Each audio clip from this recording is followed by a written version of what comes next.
When Martin Luther King wrote about whatever affects one directly, he was referring, of course, to racial injustice. But one purpose of the essay itself is to affect the reader. All essays attempt to explain or persuade. Sometimes the persuasion is strong and forceful, like Thomas Paine's message to the colonist. But it can be subtle, and not all essays tackle grand topics. Many essays are written about the simplicities of life. But in all cases, the author wants the reader to understand or even adopt his or her viewpoint. Essays can be grouped by their purpose. Personal essays concentrate on the writer's thoughts and experiences to entertain the reader. Expository essays explain a subject in an effort to inform the reader, and argumentative essays try to win the reader over to the writer's position. An essay can include all three purposes, even though one usually dominates. Willie Morris wrote an essay called A Love That Transcends Sadness, and it's a quiet lyrical piece that is personal, expository, and even gently persuasive. Even as we get swept up in the words, the point of the essay is clear. Morris believes that cemeteries represent not death, but tranquility through memories.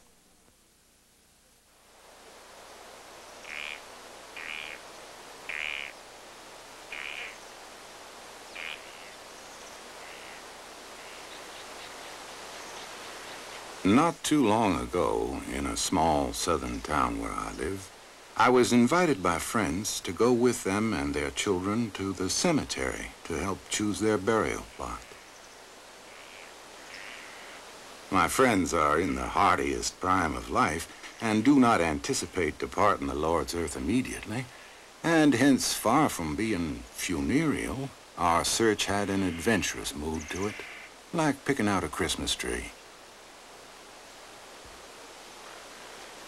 It was that hour before twilight, and the marvelous old graveyard with its cedars and magnolias and flowering glades sang with the Mississippi springtime. The honeysuckled air was an affirmation of the tugs and tremors of living. My companions had spent all their lives in the town, and the names on even the oldest stones were as familiar to them as the people they saw every day.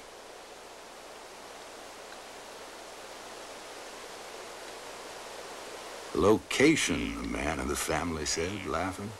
As the real estate magnates say, we want location.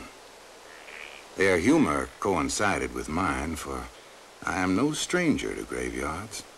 With rare exceptions, ever since my childhood, they have suffused me not with foreboding, but with a sense of belonging, and as I grow older, with a curious, ineffable tenderness.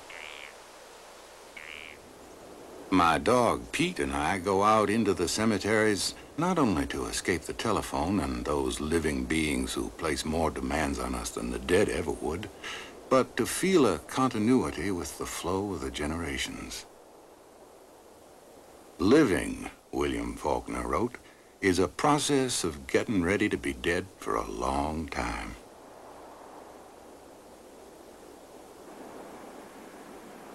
I have never been lonely in a cemetery. They are perfect places to observe the slow changing of the seasons and to absorb human history. The tragedies and anguishes, the violences and treacheries, and always the guilts and sorrows of vanished people. In a preternatural quiet, one can almost hear the palpable long-ago voices. Willie Morris's essay may appear at first to be random associations, but like all strong essays, it is really a tightly written, cohesive piece. Greg Olmer of the University of Florida explains how Morris has created a structured, effective piece of prose. What we maybe overlook is the extraordinary way in which this is organized, so that all along the way we know exactly what he's talking about. The brilliance of the piece is the extent to which it's intelligible from the very beginning. He orients the reader, saying exactly what he's going to do by setting up a little scene, which very naturally just tells an anecdote, but this serves the function of orientation. And then he begins to elaborate on that. So the structure is really very, very tight. We know why he's elaborating on it. We know why he's talking about all of those graveyards now. I like especially the small-town cemeteries of America, where the children come for picnics and games, as we did when I was growing up. Wandering among the stones on our own, with no adults about, to regard the mystery and inevitability of death on its terms and ours. I remember we would watch the funeral from afar in a hushed awe, and I believe that was when I became obsessed, not with death itself, but with the singular community of death and life together. And life's secrets, life's fears, life's surprises.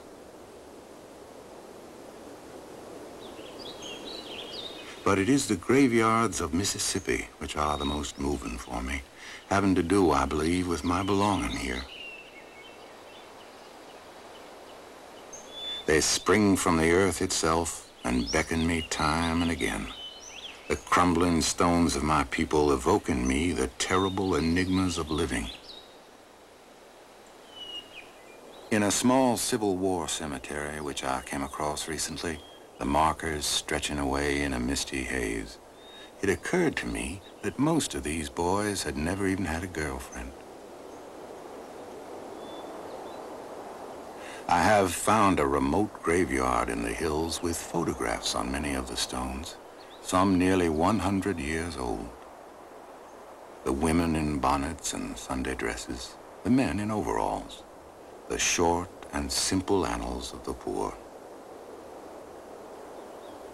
I am drawn here to the tiny grave of a little girl. Her name was Fairy Jumper, and she lived from April 8, 1914 to January 16, 1919.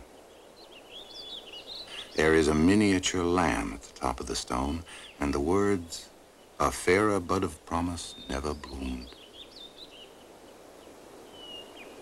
There are no other jumpers around her, and there she is, my fairy, in a far corner of that country burial ground. So forlorn and alone that it is difficult to bear. By lyrically describing all the cemeteries he has visited, Morris is gently trying to persuade the reader to adopt his viewpoint. But does the persuasion work? As with all essays, it depends on the reader. One of the major ways of persuading is simply what's called ethos, the character of the essayist. And so we have this idea of Willie's character as a very likable person. We learn about him, we see that he, whether we knew anything about him before or not. But William Vesterman of Rutgers University has a much different opinion of the essay. But he seems to be trying to persuade me to look at death in a calmer and wiser and more humorous way than I presumably have already, and that he has already achieved that view, and I don't like it. He makes death into a matter of the picturesque, whether of sentiment on tombstones or nice little settings in rural towns, and that's not what death means to me. It's a great horror. And I am not pacified in my horror, or made more bravely to face it, by having him go around Oxford and look at tombstones. Although the effects of a personal essay may be different for several readers, the writer's viewpoint should be easily interpreted. That's what it's meant to do. Say, here's the kind of person I am, here's the way my mind works, this is the way I get from subject to subject when I'm reflecting to myself. Sitting there now in the dappled sunshine, a middle-aged man and his middle-aged dog, gazing across at the untenanted terrain awaiting its dead, I thought of how each generation lives with its own exclusive solicitudes. The passions, the defeats, the victories, the sacrifices, the names and dates and the faces belong to each generation in its own passing. For much of everything except the most unforgettable is soon forgotten. And yet, though much is taken, much abides.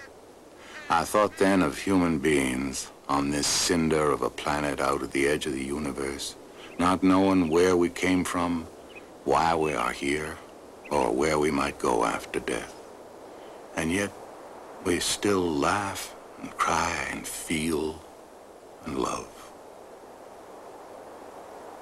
All that we can know about those we have loved and lost, Thornton Wilder wrote, is that they would wish us to remember them with a more intensified realization of their reality. What is essential does not die, but clarifies. The highest tribute to the dead is not grief, but gratitude.